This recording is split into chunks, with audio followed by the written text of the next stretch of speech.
Yo estoy de acuerdo contigo, creo que no estoy, o sea, no estoy tan empapado de cada uno de los detalles como lo estás tú, obviamente, por lo que has explicado, pero me pareció algo de, vaya, inquisitorial, terrible.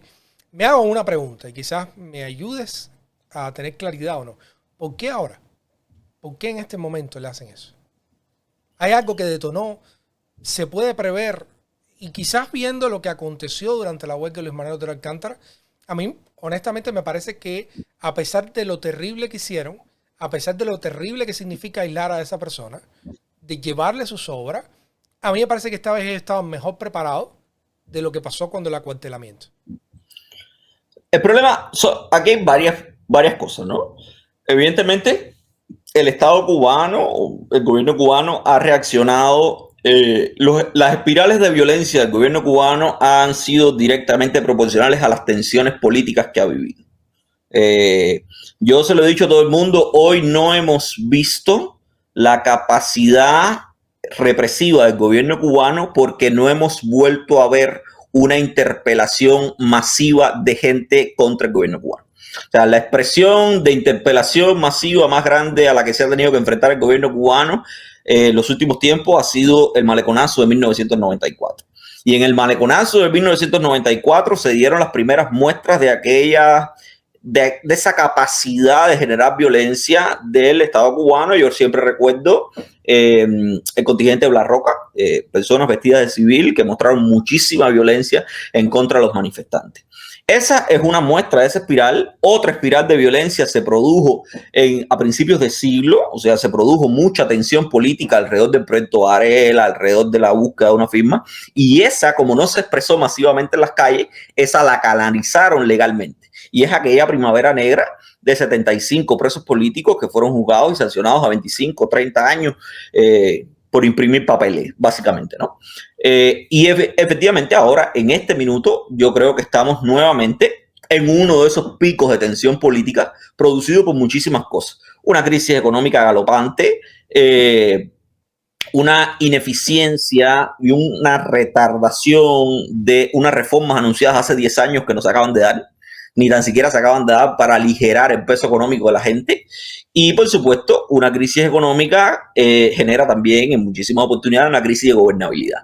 Y yo creo que en este minuto Cuba estaba en una crisis de gobernabilidad. Pero eso no quiere decir que el Estado no estuviese preparado para manejar mediante la represión la crisis de gobernabilidad. Son dos términos diferentes.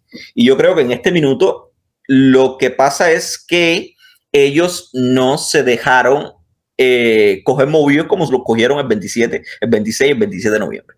Básicamente la expresión del 27 de noviembre fue una expresión genuina y que ellos dejaron crecer. Porque yo siempre recuerdo que fueron 6, 7 personas las que se congregaron frente al Ministerio de Cultura el 27 de noviembre y después empezaron a llegar más gente, más gente, más gente, más gente, más gente, hasta que llegó un volumen que ellos intentaron limitar, pero ya no podían limitar.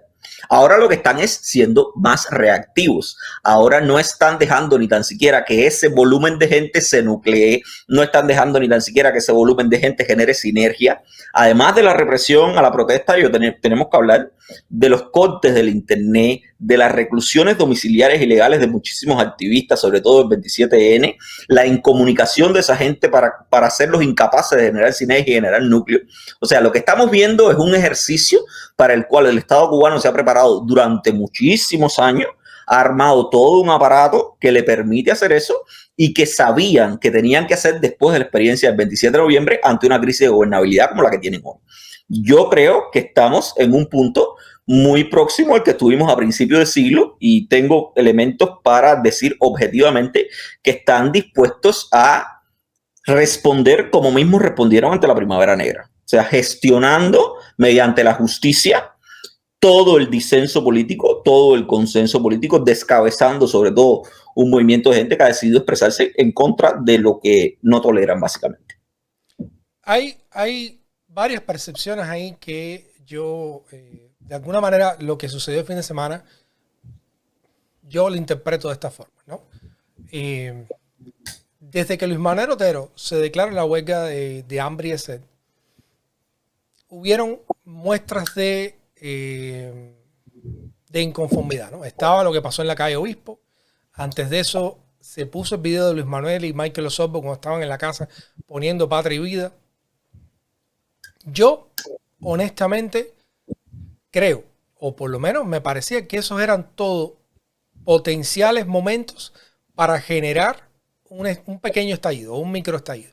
Y cuando vi que prácticamente muchos de los influencers me parecían, te lo digo honestamente, me parecían estar coordinados. Entendería si pasara, lo entendería. Pero mostraban la huelga de hambre y de sed de Luis Manuel, disculpa, con una urgencia tal, y le pedían a la gente que se movilizara, que fueran a San Isidro, después que fueran al Calixto García. Era un mensaje bastante uniforme. Entonces, mezcla lo que pasó en todas estas ocasiones, lo que sucedió después. Y a mí me da la impresión de que ninguno de estas chispas logró realmente prender. Existe una situación revolucionaria en Cuba, una situación que realmente le dé temor al poder. Todos estos videos que se generaron, el de la casa de San Isidro, el de Obispo, yo pienso que de alguna manera incluso fueron relativamente tolerados. El sistema sabía que no se iban a levantar lo suficiente. Y los videos fueron hechos, la represión fue relativamente poca. Yo sé que a esos activistas lo cogieron, lo levantaron en una patrulla, pero yo viéndolo desde fuera, o sea, no me convence que realmente exista un reto al poder con este tipo de activismo después de lo que vi el fin de semana. Yo no puedo responderte, o sea, yo puede que tengo muchísimos puntos, estoy de acuerdo en muchísimos puntos de vista que has expresado. Ahora, aquí hay dos temas fundamentales. El primer tema es que yo no puedo afirmar que hay una situación revolucionaria en Cuba, pero sí puedo afirmar que hay un momento de tensión política como no se había vivido en otro momento en Cuba, al menos en los años recientes. Sobre todo después de haber pasado por un periodo de relativa tranquilidad social, políticamente hablando, si se quiere, que fue el periodo de la administración Obama y el cambio de la política con relación a Cuba, donde se produjo un florecimiento de la sociedad civil, donde se produjo la participación o la inclusión de nuevos actores sociales en el escenario político cubano, y donde el disenso social se manejó a partir del incremento del poder adquisitivo de la gente, de la estabilidad económica de la gente con los viajes de los norteamericanos a Cuba. O sea, hay muchos factores en ese sentido. Pero todo eso ha pasado. Toda esa agua ha pasado. Pasó la administración Trump y ahora mismo la pandemia. O sea, son muchos elementos que se han ido acumulando y que han colocado a Cuba en una situación económica muy, muy, muy grave. Yo creo que ha estado siempre latente el malestar político. Yo creo que el gobierno cubano no se ha sometido todavía hoy a un ejercicio de interpelación democrática. No ha habido un ejercicio libre de interpelación democrática, y por tanto yo no tengo ningún mecanismo para asegurar cuánta gente está o no con el gobierno. Entre otras cosas, porque el gobierno no lo ha permitido. Y si no lo ha permitido, buena, por alguna razón será. Y como mismo te digo una cosa, te digo la otra.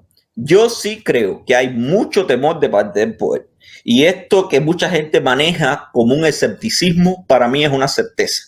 El hecho de que el gobierno haya tenido que reprimir públicamente, como lo ha hecho, que no lo había hecho en mucho tiempo, haya tenido que reprimir públicamente como lo ha hecho y en las dimensiones en las que lo ha hecho, y el hecho de que el gobierno está dispuesto en este minuto a procesar cerca de una decena de gente que se manifestaron en la calle Obispo, incluido un muchacho universitario que se lanzó a la calle Obispo con un cartel que dice socialismo sí, represión no, eso es una muestra de que sí tienen temor, de que sí están recibiendo feedbacks negativos, de que sí están recibiendo estados de expresión de opinión muy negativos. Y la otra muestra de eso es que, aunque sea muy focalizado, sí han visto el apoyo que un barrio como San Isidro, por las razones que sean, le ha ofrecido en varios momentos a Luis Manuel Otero Alcántara y a otros miembros del Movimiento San Isidro. Hay una conexión popular entre el Movimiento San Isidro y ese barrio que es innegable. Y esa conexión popular es una conexión que puede extenderse a otros lugares de Cuba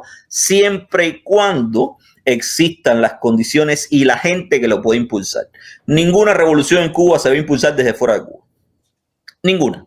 Por tanto, a mí a veces los llamados de los influencers, a mí a veces los llamados de la gente desde fuera de Cuba, yo les pongo cierto y determinado respeto, o sea, yo les pongo cierta y determinada atención, ¿no? Pero cortés, más que eso... Una manera cortés de decirlo.